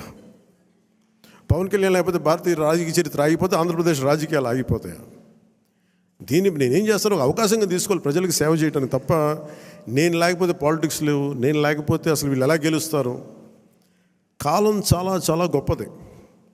ఇలా విర్రవీగిన వాళ్ళకి 11 సీట్లతో పరిమితం చేసిన వాళ్ళకే అంతుంటే మరి అలా మనలో ఉండి భయపెట్టేవాళ్ళు కానీ, భయభ్రాంతులు చేసేవాళ్ళు, రౌడిజం చేసేవాళ్ళు మీరెంతో కూడా ఆలోచించాం. ఇంకా నేను చాలా తెగించి వచ్చాను. ఒక పార్టీ నేను నడుపుతున్నానంటే చాలా చాలా తెగించుంటే తప్ప ఒక పార్టీ నడపలేను. నేను కమిటెడ్గా ఉన్నానంటే నా వెనక ప్రతిరోజు చెప్తాను, సరదాగా చెప్పను, నేను 24 గంటలు బతకడానికి నేను ఉంటాను. అంతకుమించి నా దగ్గర భవిష్యత్తు కూడా పెద్ద ఆలోచించను నేను. అలా అంత బలంగా నేను ఉండబట్టే ఈ రోజున జనసేన ఆంధ్రప్రదేశ్ 5 కోట్ల మంది ప్రజలకి భూతం అవ్వడమే కాకుండా ఎన్డీఏ కూడా బలం అయిపోయింది, మనం గెలిచిన అన్ని సీట్లు. ఇవన్నీ ఎందుకు చెప్తున్నానంటే నేను అంత తెగించి ఉన్నాను నా దేశం కోసం, నా సమాజం కోసం. దయచేసి దాన్ని అందరూ దృష్టిలో పెట్టుకోండి. ఎవరైనా సరే ఇలాగ మనలో భయపెట్టేవాళ్ళు, రౌడిజం చేసేవాళ్ళు, విర్రవీగేవాళ్ళు కూడా ఒకటే మాట ఏంటంటే, నా వెనక నాలాగా కమిటెడ్గా ఏ స్వార్థం ఆలోచించని జన సైనికులు, వీర మహిళలు అనేక మంది ఉన్నారు. వాళ్ళు మామూలు వాళ్ళు కాదు. వాళ్ళు ఏం ఆశించరు. పని చేసి మళ్ళీ కూడా కనిపించరు. ఎక్కడెక్కడ విదేశాల్లో ఉంటారు. మొన్న వెళ్తే మన అంబానీ గారి మ్యారేజ్కి వెళ్తే జాతీయ ఛానల్ ఆజ్ తక్ కానీ వీళ్ళు ఇదే చెప్తారు, మీరు భారతదేశానికి మీరు చేసింది మామూలు కాదు, మీరు సనాతన ధర్మాన్ని బలంగా నిలబెట్టారు.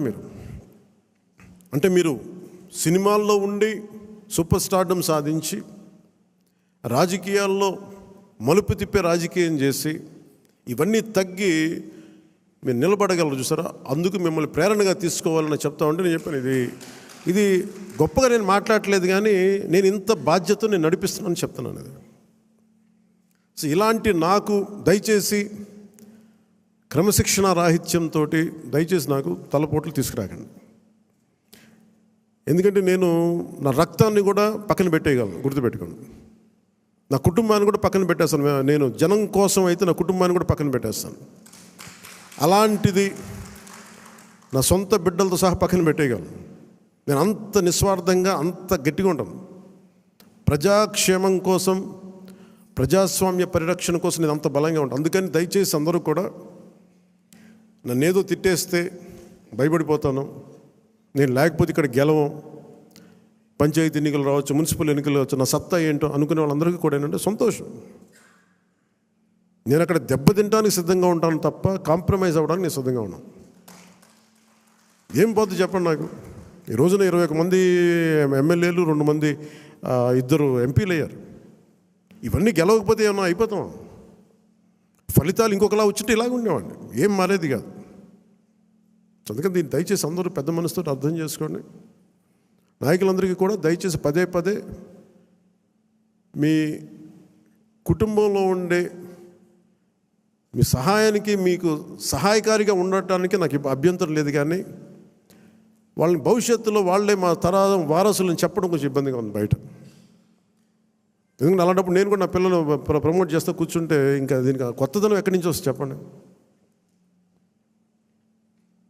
ఇబ్బందిగా ఉంటుంది. అది సహజంగా మీ బిడ్డలు మీరు ఎదగాలని కోరుకుంటున్నాం. రాజకీయాలు వస్తే నాకేం ఇబ్బంది లేదు. I'm not against legacy, but let it happen in organic way, సహజ క్రమంలో జరగనివ్వండి.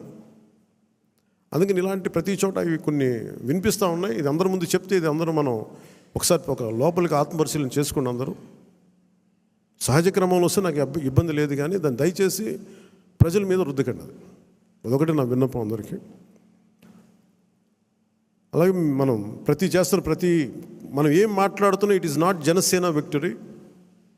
ఇది తెలుగుదేశం, భారతీయ జనతా పార్టీ, జనసేన కూటమి విజయం. అది ఎక్కడ కూడా మనం సాధించిన విజయం మనం ఏదో ముందు పెట్టాం. దయచేసి తెలుగుదేశం పార్టీ నాయకుల్ని కానీ, కార్యకర్తలని కానీ, భారతీయ జనతా పార్టీ నాయకులు కానీ, కార్యకర్తలు కానీ దయచేసి ఎక్కడ కూడా మనం తోలనాడొద్దు, తక్కువ చేయొద్దు. ఒకళ్ళు చేసిన తప్పుకి, ఒకవేళ పొరపాటున తప్పులు జరిగితే భవిష్యత్తులో జరిగాయని చెప్పట్లేదు, కానీ భవిష్యత్తులో అలాంటి జరిగితే దానిని వ్యక్తికి కేంద్రీకరించండి అంతే. గబుక్కుని ఎవరో ఒక మాట అనేస్తారు. గబుక్కుని మన నాయకులు కూడా గబుక్కుని ఒకసారి ఒక మాట అంటితే అది జనసేన అన్నట్టు కదా, సదరు వ్యక్తి అన్నట్టుగా. అలాంటి విధి విధానాలు ఏమంటే మనందరం కూర్చొని ఇబ్బందిగా ఉంటే కూర్చొని ఒక నిర్ణయం తీసుకుంటాం తప్ప వ్యక్తిగతంగా మీరు ఎవరిని కూడా దయచేసి కించపరిచేలాగా ఇవన్నీ చేయకండి. ఎందుకంటే చాలా పని ఉంది మనకి. 200 కోట్లు తేలైపోతున్నాం ఈ రోజున. పంచాయతీల్లో డబ్బులు లేవు, బ్లీచింగ్ పౌడర్కి డబ్బులు లేవు. సో ఈ మధ్యనే వరల్డ్ బ్యాంక్ వాళ్ళతో మాట్లాడుతూ ఉంటే వాళ్ళు ఒకటి మాట్లాడుతాం, మీరు కమిటెడ్ లీడర్షిప్ మీరు ఇవ్వండి, మేము మీకు డబ్బులు ఇచ్చే బాధ్యత మేము తీసుకుంటాం, మీకు పెట్టుబడులు ఇచ్చే బాధ్యత మేము చాలామంది చెప్తాం. గత ప్రభుత్వంలో మాకు ఆ నమ్మకం రాలేదు. మీరు చాలా కమిటెడ్గా ఉన్నారని మాకు అర్థమవుతూ ఉంది. Asian infrastructure industrial development bank కానీ, వరల్డ్ బ్యాంక్ కానీ వీళ్ళందరితో మాట్లాడుతూ ఉంటే నా సైడ్ నుంచి పెద్ద పరిపాలన అనుభవం లేనివాడిని. అందుకనే చంద్రబాబు గారి అనుభవం చాలా అవసరం రాష్ట్రానికి. నేను మొదటి నుంచి అదే చెప్తున్నాను, ఇప్పుడు అదే చెప్తున్నాను. ఎందుకంటే 4 దశాబ్దాల సుదీర్ఘ అనుభవం, పరిపాలన అనుభవం ఈ రాష్ట్రానికి చాలా కీలకం. సో అలాంటి పరిపాలనా దక్షత ఉన్న వ్యక్తికి నాతో సహా అందరం చేదోడు వాదోడుగా ఉండాలి. ఈ కూటమి ప్రజలకి సుస్థిరత ఇచ్చి ప్రజలు తమ స్వశక్తి మీద నిలబడే వరకు ఈ కూటమి మనస్ఫూర్తిగా ఉండాలని కోరుకున్నాం. దీన్ని ఈ సందర్భంగా మీ అందరికీ తెలియజేసుకుంటున్నాను. సో మీ అందరికీ కూడా పేరు పేరున ఈ సమావేశానికి ఇచ్చేసినందుకు మీ అందరికీ ధన్యవాదాలు తెలుపుకుంటూ, అలాగే SKCB orphanage home, Shine orphanage home నుంచి వచ్చిన SKCB orphanage home Swarnalatha, Pushpalatha గారికి, షైన్ ఆర్ఫనేజ్ హోమ్ సంధ్యారాణి గారికి, జి సంధ్యారాణి గారికి, ఎన్ సంధ్యారాణి గారికి మనస్ఫూర్తిగా మీ అందరికీ నా హృదయపూర్వక నమస్కారాలు. అంటే మిమ్మల్ని ఏదో నాకు నేను ఎప్పుడు ఏం అడిగానంటే, ఈ డబ్బులు వేస్ట్ అయిపోతూ ఉంటే పూలు తెస్తూ ఉంటారు, అలాగే విగ్రహాలు ఒకటి తేవడం, ఇవి కూడా దయచేసి నేను దాన్ని డిస్కరేజ్ చేస్తూ ఉంటాను. ఈరోజు కాయగూరలు ఎందుకు చెప్పండి, కనీసం మనకి ఇచ్చేది ఏదైనా ఉంటే కనీసం కొద్దిమంది పిల్లలకి ఒక పూట తిండి అవుద్ది. మీరు కూడా ఏదైనా ఇవ్వాలనుకుంటే నాకు కూడా ఇవ్వక్కర్లేదు, దయచేసి డైరెక్ట్గా ఆర్ఫనేజెస్కి ఇవ్వండి. నాకు ఒక మాట చెప్పండి చాలు. మీకు పూలు గుర్తిద్దాం అనుకుంది వాళ్ళకి ఈ విధంగా ఒక 2,000 5,000 వాళ్ళకి అనాథాశ్రమాలకు ఇచ్చాం. లేదంటే డొక్కా సీతమ్మ క్యాంటీన్లకు, అన్న క్యాంటీన్స్కి మేము అక్కడ డొనేషన్గా ఇచ్చాం. 10 మంది భోజనం చేస్తారు. సో అలాగే నా తరపు నుంచి, పార్టీ తరపు నుంచి కూడా 2 ఆర్ఫనేజెస్కి ₹1,00,000 చొప్పున నేను ప్రకటిస్తున్నాను మీ అందరికీ. నాకు ఉట్టి చేతులతో మిమ్మల్ని కూరగాయలు ఇచ్చి పంపించడం నాకు కొంచెం ఇబ్బందిగా ఉంది. అందుకని మనస్ఫూర్తిగా మీ ఆర్ఫనేజెస్కి చెక్ రాసి రెడీ చేయమని 1 lakh ఇచ్చి. సో మీ అందరికీ ధన్యవాదాలు తెలుపుకుంటూ, ఇది మీకు నాయకులందరికీ కూడా చెప్తాను, సరైన పదవులు. ఇప్పుడు నేను హరిప్రసాద్ గారిని ఎలా గుర్తించామో, కష్టం చేసిన వ్యక్తిని నేను ఎప్పుడు మర్చిపోను, గుర్తించను. మేము గుర్తించకుండా పోను, గుర్తిస్తాను. కదా మనకున్న పరిమితమైన అధికారం స్థానాల వల్ల కొంత మనం టీడీపీ తోటి, భారతీయ జనతా పార్టీ తోటి ప్రధానంగా మనం పంచుకోవాలి. కాబట్టి కొన్ని బ్యాలెన్స్ చేసుకోవాలి, అడ్జస్ట్ చేసుకోవాల్సినవి ఉంటాయి. అందరూ నన్ను చైర్మన్ పదవులు తప్ప ఎవరు తక్కువ అడగట్లేదు. దయచేసి అందరూ చైర్మన్లు కూడా నేను లేవు అక్కడ. TTD board member, TTD board chairman, అన్ని చైర్మన్లు అడుగుతూ ఉంటే నేను చంద్రబాబు గారి దగ్గర ఎలా తీసుకెళ్ళాలో తెలియట్లే. మరి మా పార్టీ సంగతి ఏంటి, ఆయన ఏంటంటే నేను ఏం చెప్పందని. కొంచెం పెద్ద మనసుతోటి నేను అందరికీ ఆ ఫెసిలిటేట్ చేయడానికి ప్రయత్నం చేస్తాను, మనందరికీ ఎవరైతే చేశారో. కాదు, ఇది పదవుల దగ్గర ఆగిపోవద్దు. మీకు నా గుండెల్లో స్థానం ఉంది, మనం మర్చిపోను. నేను కూడా ఇక్కడ దాకా వచ్చి నిలబడ్డాను అంటే, ఇప్పుడు ప్రధానమంత్రి గారు మనం అందరూ అడుగుతున్నారు, మీరు పార్లమెంట్లో మీరు కూర్చొని క్యాబినెట్ ర్యాంక్ తీసేసుకోవచ్చు కదా. అది నేను ట్రాన్సాక్షన్ కాదు, నాకు దేశం మీద ఇష్టం. నాకు నచ్చిన నాయకుడు, మనకు నచ్చిన పార్టీ బీజేపీ తెలియదు తప్ప కూర్చోబెట్టి నేను ఈ పదవి నేను మీకు చేశాను కాబట్టి నాకు ఒక ట్రాన్సాక్షనల్ బేసిస్ మీద నేను రాజకీయం చేయను. సో మీరు కూడా ఆ విధానంలో ఉండాలని కోరుకోండి. ఎందుకంటే మీలాగా ఉంటేనే పార్టీకి నిలబడతాం. నేను చూస్తే భారతీయ జనతా పార్టీ విధి విధానాలు చూసి చాలా నేర్చుకోవాలి మనం. ఆర్ఎస్ఎస్లో ఒక ఫ్లోట్ చేసిన ఒక పార్టీ అది.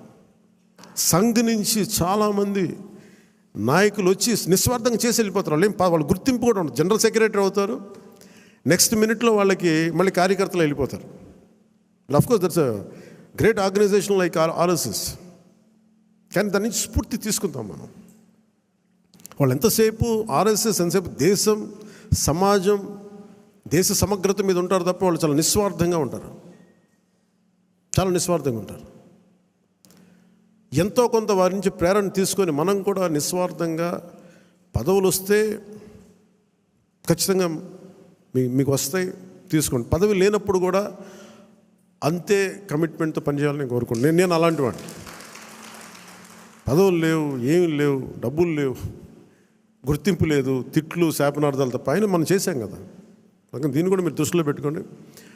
ఎందుకంటే అందరి దగ్గర నుంచి తీసుకున్నప్పుడు కూడా మన మహిళా నాయకురాల దగ్గర నుంచి కానీ నాయకుల దగ్గర అందరిని తీసుకుంటే అందరూ కూడా చాలా ఉన్నతమైన కీలకమైన పదవులు అడుగుతూ ఉన్నారు. ఉన్నాయి చాలా తక్కువ. కొంతమందికి పార్టీ పదోన్నతి ఉంటుంది. కొంతమందికి ఈ శాఖల్లో కీలకమైన శాఖల్లో పదవులు అన్నీ నేను ప్రయత్నం చేస్తున్నాను. సో నాకు అవకాశం ఇవ్వండి. కొంచెం తప్పులు ఎక్కడన్నా ఉంటే మీరు కోప్పడకుండా హరిప్రసాద్ గారి దృష్టికి తీసుకురండి, నాగబాబు గారి దృష్టికి తీసుకురండి, మిగతా ముఖ్య నాయకుల దృష్టికి తీసుకురండి. ఎందుకంటే నేను మనోహర్ గారి పేరు ఎందుకు చెప్పట్లేదంటే, ఇప్పుడు ఆయన మంత్రి సివిల్ సప్లైస్, ఆయన బిజీగా ఉన్నారు. మొత్తం అక్రమ బియ్యం మీద, గోడౌన్ల మీద ముయించేస్తూ ఉన్నారు. అందువల్ల అందుకని ఆయనకి ఈ బాధ్యతలు అప్పచెప్పట్లేదు. ఆయన రాష్ట్రం కోసం చేయాల్సింది చాలా ఉంది ఆయనకి. అందుకని మీరందరూ పెద్ద మనసుతో అర్థం చేసుకుంటారని ఒకే ఒక మాట చెప్పి ముగిస్తాను. నేను మీకు అండగా ఉండేవాడిని, నిలబడేవాడిని, మర్చిపోనివాడిని. మీకు నెలకి కానీ 3 వారాలకు కానీ మీరు ఒక 2 weeks ముందు కానీ 3 weeks ముందే కనుక మీరు నన్ను కలవాలి అని అంటే ఖచ్చితంగా నేను కార్యకర్తల దగ్గర నుంచి పెద్ద నాయకుల దాకా అందరితో కలుస్తాను. మీతో కూర్చొని మాట్లాడతాను. కాదు, నాకు ఇవ్వాల్సింది ఏంటంటే మీరు సడన్గా వచ్చేస్తేనేమో నాకున్న దాంట్లో అందరిని అడ్జస్ట్ చేయలేకపోతాం. మీరు కొంత ఎజెండాను కూడా ఫిక్స్ చేసుకురండి. నాకున్న సమయం కూడా చాలా తక్కువ ఉంది. ఎందుకంటే ప్రధానమంత్రి గారి దగ్గరికి వెళ్ళినప్పుడు ఇంత చేసి నేను ఆయన దగ్గర ఎంత టైం తీసుకున్నాను? కరెక్ట్గా 60 సెకండ్లు టైం తీసుకున్నాను. 60 సెకండ్స్ అంతే, 60 seconds, less than a minute ఆయన కలిసాను. ఎందుకంటే ఆ స్థాయి అంత పని ఉన్న వ్యక్తులకి మనకు వాళ్ళకి ఇవ్వగలిగేదే మనం ఎక్కువ వాళ్ళ కాలాన్ని దుర్వినియోగం చేయకపోవడం. ఆయన మొహమాట పెడితే ఇంకో 5 నిమిషాలు కూర్చుంటారు. నాకు బాధ్యత ఉంది. అలాంటి వ్యక్తిని మనం ఎక్కువసేపు కూర్చోబెట్టకూడదని కరెక్ట్గా ఆయన ఒక 40-50 సెకండ్లు, 60 సెకండ్లు అయిపోయి నేను బయలుదేరుతాను సార్, జస్ట్ ఒకసారి మేము కలిసి విష్ చేయడానికి వచ్చాను, అంతమించి చెప్పలా. సో అలాగే నన్ను దృష్టిలో పెట్టుకుని నాకు చాలా కీలకమైన బాధ్యతలు ఉన్నాయి. ఇంతమందిని కలవాలి నేను. అందుకని మీరందరినీ దృష్టిలో పెట్టుకొని ఏం మాట్లాడదలుచుకున్నారో, ఏమి కావాలో స్పష్టంగా చెప్పండి. మీరు నా కోసం పనిచేశాను, మీరు నన్ను గుర్తించండి అలా కాకుండా మీరు మనస్ఫూర్తిగా మీ కోరిక చెప్పండి. నాకు ఇలాంటి పదవి కావాలని కోరుకున్నాను చెప్పండి నాకు. అది కమిటీకి ఇస్తాను నేను. ఆ కమిటీ కూడా కొన్ని నియమావళి పెట్టాను నేను. ఎలా చేశారు, ఏం చేశారు, పార్టీకి ఎంత చేశారు, కార్యకర్తలతో ఎలా మమేకమయ్యారు, ఇవన్నీ దృష్టిలో పెట్టుకొని వాళ్ళకి ఇవ్వాల్సిన గుర్తింపు ఆ బేరీ చేసుకుని ఇప్పించేస్తాను. కానీ మీరు ఒక స్టీవ్ జాబ్స్ గుర్తుపెట్టుకోండి, ఏదైనా కావాలంటే మీరు అడగాలి. అడిగితే నేనేం చెప్తానంటే నేను ఫస్ట్ నేను నో చెప్పను ఎవరికి. చాలామంది నా దగ్గరికి వచ్చి చైర్మన్స్ కావాలి, టీటీడీ చైర్మన్ కావాలని కనీసం ఒక 50 మంది అడిగారు ఇప్పటికి నన్ను. ఒకటే ఫస్ట్ సంతోషం, మా ఇంట్లో వాళ్ళు ఒకళ్ళు అడగలేదు, అందుకని ఆనందంగా అనిపిస్తుంది. అంటే గతంలో వైసీపీ వాళ్ళకి మనకు కూడా ఇంట్లో వాళ్ళు వచ్చేసి మొత్తం బంధువులు అందరూ పనిచేసుకుని అంటే భయం వేసింది. మా ఇంట్లో వాళ్ళు అడుగుతారు కానీ సంతోషంగా ఎవరు అడగల. అందుకని నాగబాబు గారి పేరు వచ్చింది, అందుకని అంటున్నాను ఈ మాట. మేబీ మా నాగబాబు గారికి అలాంటి కోరికలు లేవు. ఆయన నిరాకారాన్ని ప్రార్థించే వ్యక్తి. ఎథీస్ట్ అని చెప్పను కానీ ఒక భగవంతుని విగ్రహారాధనని దాటి ఉండే వ్యక్తి, అసలు నిరాకారాన్ని పూజించే వ్యక్తి. అందుకని ఆయన పేరు ఎలా వచ్చిందని అనుకున్నాను. చాలా ప్రతిదీ కూడా మీరు అడగండి, నేను దానికి నో చెప్పను, నేను పరిశీలిస్తాను. ఒకవేళ ఇవ్వలేని పక్షంలో ఎందుకు ఇవ్వలేదో, ఏమి చేయగలమో నేను మనస్ఫూర్తిగా మీకు మనసు ఇప్పి మన నాయకుల ద్వారా చెప్పిస్తాను. లేదంటే కొన్ని పరిస్థితులు నేనే చెప్తాను. అందుకని దీని పెద్ద మనసుతో మీరు అందరూ అర్థం చేసుకొని మీరు అడగడం అయితే అస్సలు మీరు ఇబ్బంది పడదు, మీరు అడగండి మనస్ఫూర్తిగా. ఎందుకంటే నాకు ఏదైనా కావాలని నేను అడుగుతాను. కాదు నేను ఎప్పుడు నా స్వార్థాన్ని నేను ఏమడగను, నాకు పదవి అడగను. కానీ నేనేమంటానంటే నాకు ప్రధానమంత్రి గారిని అడుగుతాను. ఇప్పటిదాకా ఏం అడగలే ప్రధానమంత్రి గారిని, ఖచ్చితంగా అడుగుతాను. రాష్ట్ర 5 కోట్ల మంది ప్రజల కోసం అడుగుతాను. ఇప్పుడు స్టీల్ ప్లాంట్ని ప్రైవేటీకరణ చేయకుండా పాసిబిలిటీ ఉందా అడుగుతాను. అలాగే మనకి విశాఖలో రైల్వే లైన్ కావాలి, రైల్వే జోన్ కావాలి, అవన్నీ అడుగుతాను. అలాగే మనకి ఒక 20 లక్షల మందికి ఉద్యోగాలు రావాలని మన కూటమి ప్రభుత్వం అనుకుంటే దానికి తగ్గట్టుగా సర్వీస్ సెక్టర్ని ఎంత డెవలప్ చేయొచ్చు, ఇలాంటివన్నీ అడుగుతాను. పదవి అనేది మనకి బాధ్యత అవ్వాలి, కానీ అది ఒక ఫ్యాషన్ స్టేట్మెంట్, ఒక అలంకారం అవ్వకూడదు. ఎందుకంటే చాలామంది అడుగుతున్నప్పుడు నాకు ఉన్న ఇబ్బంది ఏంటంటే సబ్జెక్ట్ నాలెడ్జ్ లేకుండా. ఇప్పుడు నేను పొల్యూషన్ నేను తీసుకున్నా, కానీ అటవీ శాఖ తీసుకున్నా, పర్యావరణం తీసుకున్నా, పంచాయతీరాజ్ శాఖ తీసుకున్నా, నేను వచ్చి ఇప్పుడు నేర్చుకోలేదు. నేను కనిపించడం మీకు పొలిటికల్గా న్యూస్ లేదంటే ఒక నాయకుడిగా కనిపించవచ్చు, కానీ పబ్లిక్ పాలసీని చాలా లోతుగా అధ్యయనం చేసి వచ్చినవాడిని నేను లాస్ట్ 20 ఇయర్స్లో. ఖాళీగా ఏం లేను నేను. సో అందుకు నాకు రివ్యూస్ నాకు తేలిగ్గా ఉంది. నేను అధికారంలో లేనప్పటికీ, పరిపాలన అనుభవం లేనప్పటికీ కూడా. అలాగే మీరు ఏదైనా అడిగేటప్పుడు కూడా మీ అనుభవంలోకి దగ్గరగా అడగండి. నాకు లేదు అంటే నాకు భవిష్యత్తులో ఏదైనా కావాలంటే మీరు దానికి తగ్గట్టుగా సంసిద్ధం అవుతానంటే I'm open for it. So అందుకని దీని అందరూ పెద్ద మనసుతో మీరు అందరూ అర్థం చేసుకుంటారని చెప్పి మీ అందరికీ పేరున మీ అందరికీ ధన్యవాదాలు తెలుపుకుంటూ, ముఖ్యంగా ఈ కార్యక్రమాన్ని ప్రసారం చేస్తున్న మీడియా అధిపతులందరికీ, ముఖ్యంగా మేము 21 మంది మేము గెలవగలిగాం. జనసేన 5.5 కోట్ల మంది ప్రజలకి అండగా నిలబడింది, కూటమి విజయానికి వెన్నుదన్నులా నిలబడింది. అంటే మేము చేసిన ప్రతి కష్టాన్ని మీడియా అధిపతులు కానీ, సీనియర్ పాత్రికేయులు కానీ, ప్రతి యూట్యూబర్ కానీ మీదైనా యుద్ధం చేశారు. అది మేము మర్చిపోలేదు. సో మీకు మనస్ఫూర్తిగా నా హృదయపూర్వక ధన్యవాదాలు. ఇక్కడ మా దగ్గర ఛానల్ లేవు. మా దగ్గర నన్ను అందరూ అడిగేవాళ్ళు, ఛానల్ లేదు ఏం చేద్దామంటే, ప్రతి గొంతు మనకి ఛానల్ అవుతుంది, ప్రతి ఫేస్బుక్ మనకి ఛానల్ అవుతుంది, ప్రతి టీవీ మన ఛానల్ అవుతుంది.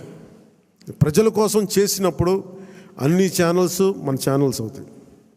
అందుకనే నాకు ఇది మనది కాదు, ఇది వాళ్ళది అని నేను ఎప్పుడు అనుకోను. ఇన్క్లూడింగ్ గత ప్రభుత్వం వాళ్ళ ముఖ్యమంత్రిగా చేసిన ఆయన ఛానల్ని కూడా నేను మనస్ఫూర్తిగా గౌరవిస్తాను. వాళ్ళు మనల్ని గుర్తించకపోవచ్చామే కానీ వాళ్ళకి ఆ గౌరవం సంపూర్ణంగా ఇస్తాం.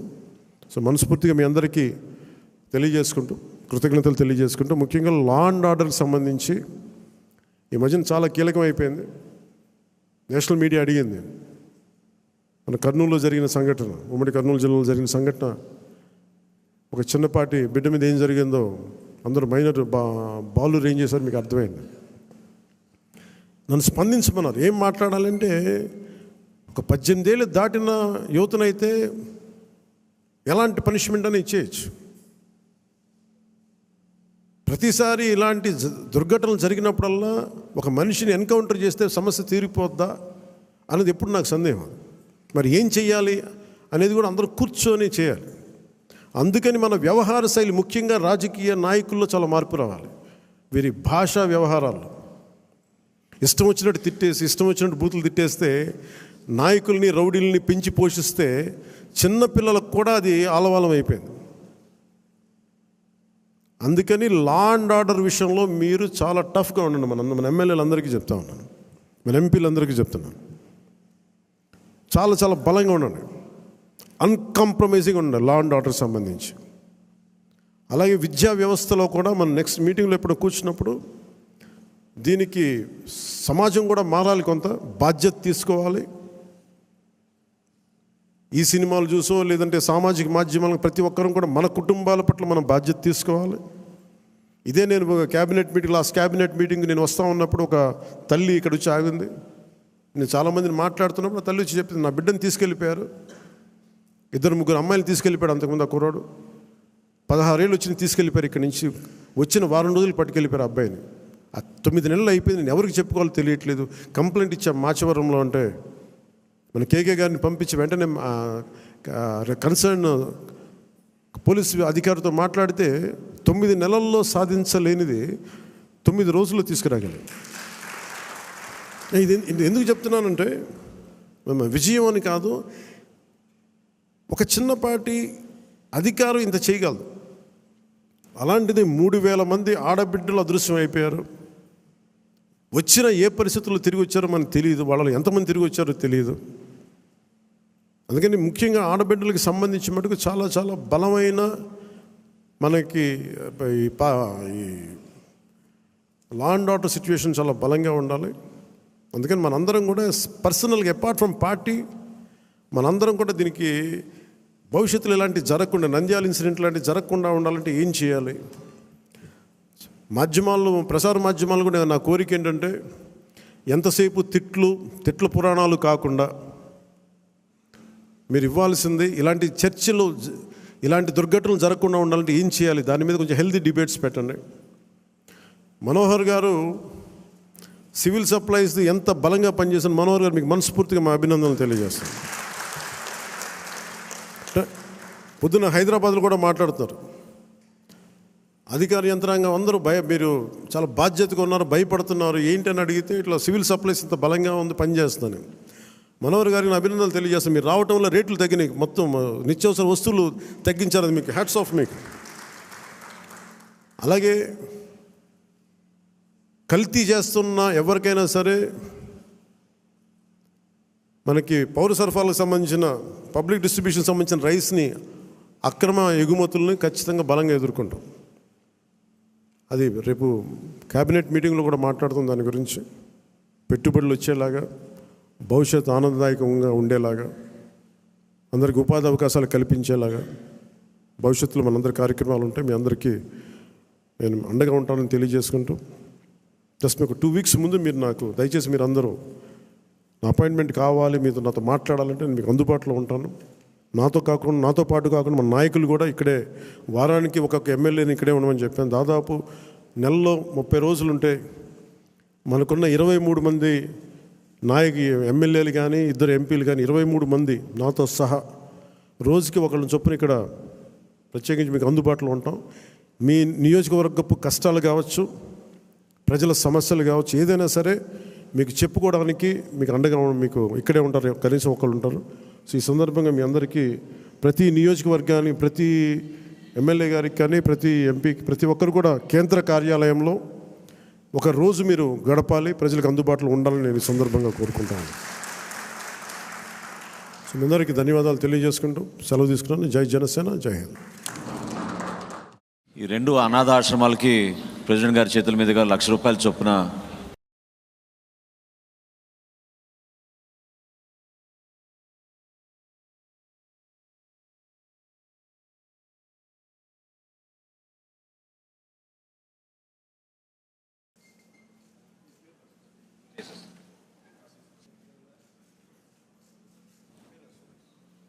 Thank you. దయచేసి అందరు నిలబడండి జాతీయ గీతం కోసం చివరిలో.